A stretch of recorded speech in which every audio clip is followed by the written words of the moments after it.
Assalamualaikum warahmatullahi wabarakatuh. Bismillah, alhamdulillah, wassalatu wassalamu ala rasulillah Sayyidina Muhammad ibn Abdillah wa ala alihi wa sahbihi wa man tabi'a huda. La haula wa la quwata illa billah. Amma ba'd. Jamaah salat zuhur yang berbahagia, kita hidup di dunia ini tentu secara sadar ada banyak kebutuhan untuk hidup kita, baik kebutuhan biologis jasmaniah maupun kebutuhan psikologis maupun kebutuhan rohaniah. Dalam hal kebutuhan untuk menjaga hidup, agama membahasakan dengan bahasa rizki. Apapun yang kita terima dari Allah Subhanahu wa Ta'ala untuk menjaga agar kita tetap hidup, itu semua adalah rizki yang diberikan oleh Allah Subhanahu wa Ta'ala. Rizki tidak sekedar uang yang kita dapat dari kerja, tapi rizki juga oksigen yang kita hirup, juga kenyamanan lingkungan yang membuat kita tetap siap bertahan hidup. Semua itu adalah rezeki.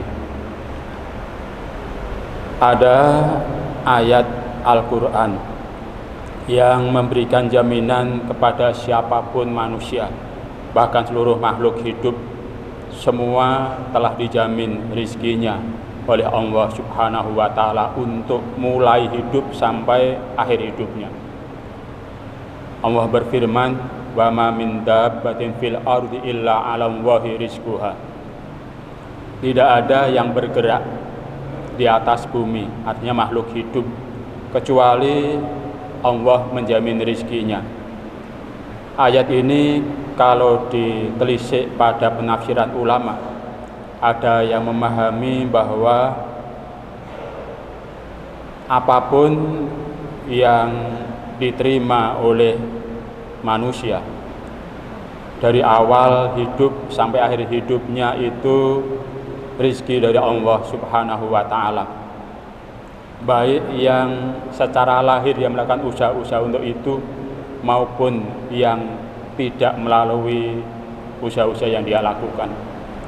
Bukankah kita ketika menjadi janin tanpa pernah melakukan usaha apapun, kebutuhan hidup kita sampai tumbuh menjadi bayi yang siap lahir tanpa kita lakukan apapun, tapi itulah rezeki kita ketika menjadi janin. Kemudian ada hadis Nabi riwayat Imam Ibnu Majah dari sahabat Jabir, Nabi bersabda, ayuhan nas ittaqullaha fit talab. Wahai seluruh manusia, bertakwalah kepada Allah ketika mencari rizki. Fa inna nafsan lan tamuta hatta tastawfiya rizqaha. Karena siapapun manusianya tidak akan mati sampai dia mengambil penuh rizkinya. Wa in abta'a anha, meskipun kadang datangnya rizki itu tidak sesuai dengan waktu yang kita prediksi atau yang kita rencanakan. Fattaqullaha wa ajmilu fit talab. Sekali lagi, bertakwalah kepada Allah, bahkan perindahlah, cari cara yang terbaik ketika mencari rezeki. Hudu ma halal wa da'u ma haruma.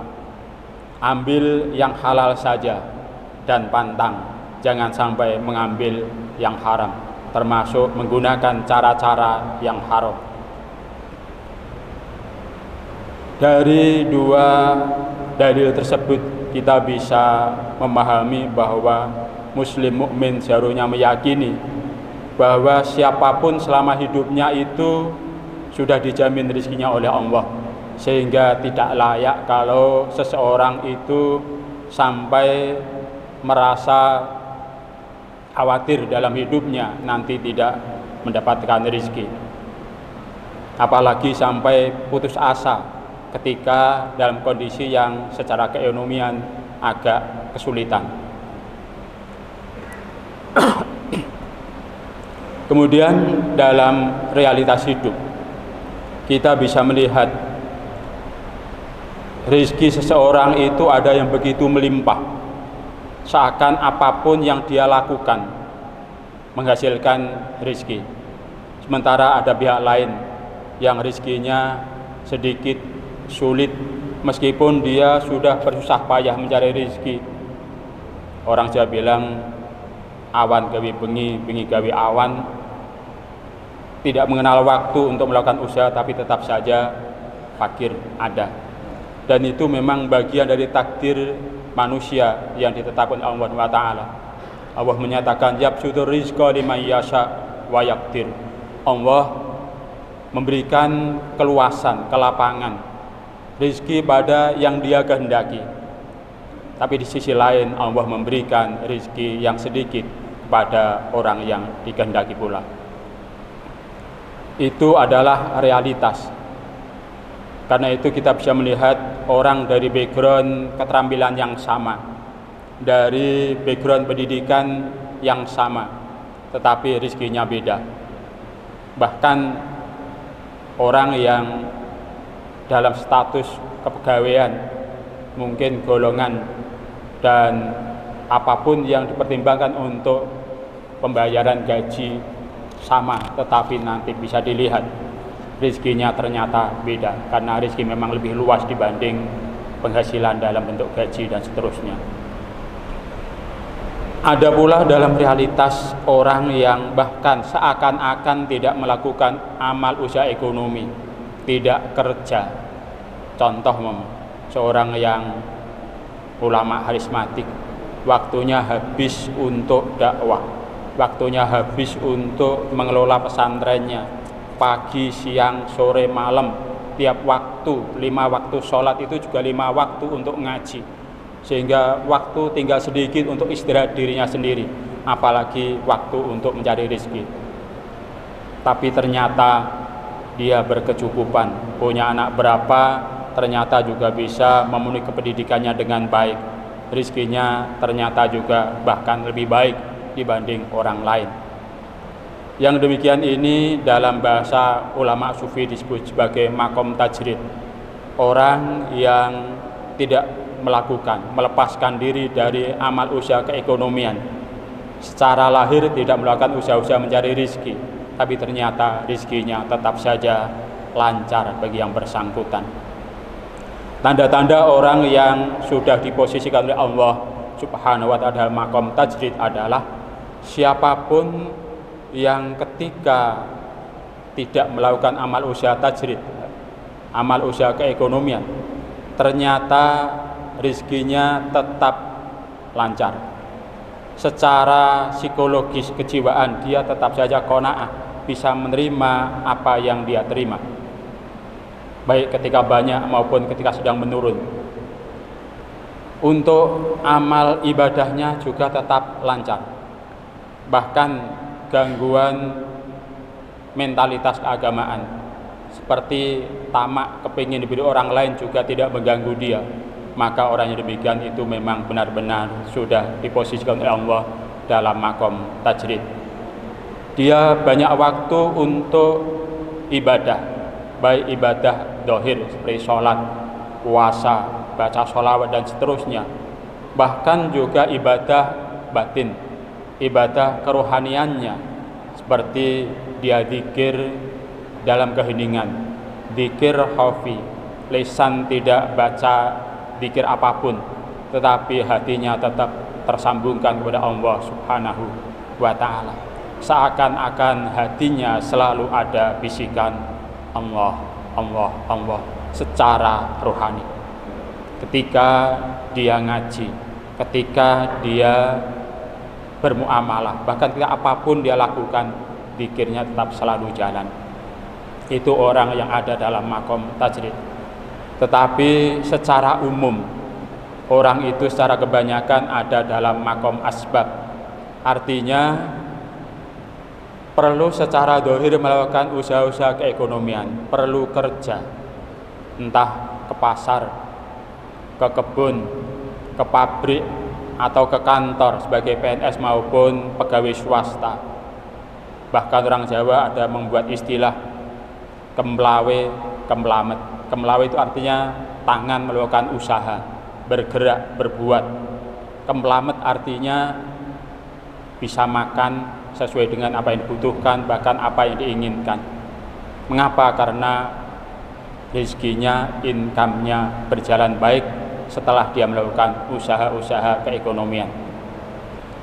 Bagi orang yang ada pada makom asbab, seperti kebanyakan orang, penting menata hati bahwa menjalani asbab, bekerja, termasuk kita kerja di Unisula atau kerja dimanapun, itu adalah bagian dari ibadah selama kita bisa menata hati kita.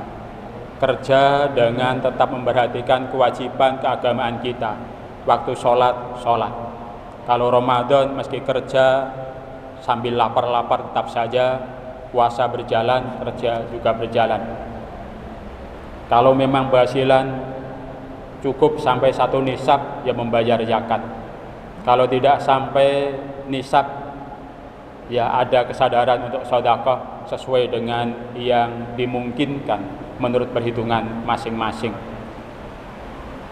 Baik orang yang ada pada makom asbab sebagaimana kebanyakan orang, maupun orang yang pada makom tajrid, semua penting untuk menerima keadaan itu dan mensyukuri keadaan itu, sehingga tidak perlu memaksakan siapapun yang masih pada makom asbab, yang ditandai dengan tersedianya amal usaha yang bisa dilakukan. Cara fisik diri maupun psikologis kita siap melakukan pekerjaan, itu tanda bahwa kita pada makom asbab. Dan ketika menjalani, kita juga masih bisa menjaga kewajiban kita dalam hal beragama. Pada posisi yang demikian, tidak perlu memaksakan diri untuk masuk pada makom tajrid dengan alasan kalau kerja itu banyak mengurangi waktu, banyak menyibukkan kita, bahkan kadang tergoda oleh teman-teman kerja, oleh lingkungan untuk tidak bisa lagi menjaga halal haram, atau akhlaknya menjadi tergoda, menjadi tidak baik, termasuk tutur kata atau sikap, bahkan gestur tubuh. Tidak perlu memaksakan demikian. Yang penting kita ada dalam posisi itu. Mengapa demikian? Karena semua harus kita pahami, semua itu adalah bagian dari iradah Allah Subhanahu wa ta'ala. Sehingga ada pesan dari Ibnu Athaillah As-Sakandari dalam Al-Hikam. Dia menyatakan, iradatukat tajrid ma'iqamatillah iyyaka fil asbab minasyahwah al-khafiyah. Keinginan kamu untuk meninggalkan asbab demi memasuki makom tajrid, meskipun dengan alasan yang seakan-akan baik, biar banyak waktu, banyak kesempatan, biar bisa menghindari godaan teman dan lingkungan, sehingga benar-benar bisa fokus ibadah. Yang demikian keinginan itu termasuk syahwat, keinginan diri yang tidak baik, tetapi dengan sifat khafiyah. Disebut khafiyah tersamarkan karena seakan-akan tujuannya baik, agar bisa lebih fokus, lebih banyak waktu, lebih banyak kesempatan untuk ibadah. Tapi sebetulnya adalah kepingin dengan tajrid tanpa melakukan usaha keekonomian yang lahir, dia nanti akan cepat terkenal sebagai orang wali, orang yang keramat tanpa melakukan usaha ekonomi yang tampak, ternyata tetap saja berkecukupan, bahkan kaya. Tentu saja semua ini perlu jadi perenungan kita dan muhasabah kita dalam posisi mana kita berada. Semoga Allah membimbing kita dalam posisi apapun. Semoga kita sebagai mukmin muslim yang soleh dan tetap berharap ridha Allah Subhanahu wa taala. Amin ya rabbal alamin. Cukup sekian. Assalamualaikum warahmatullahi wabarakatuh.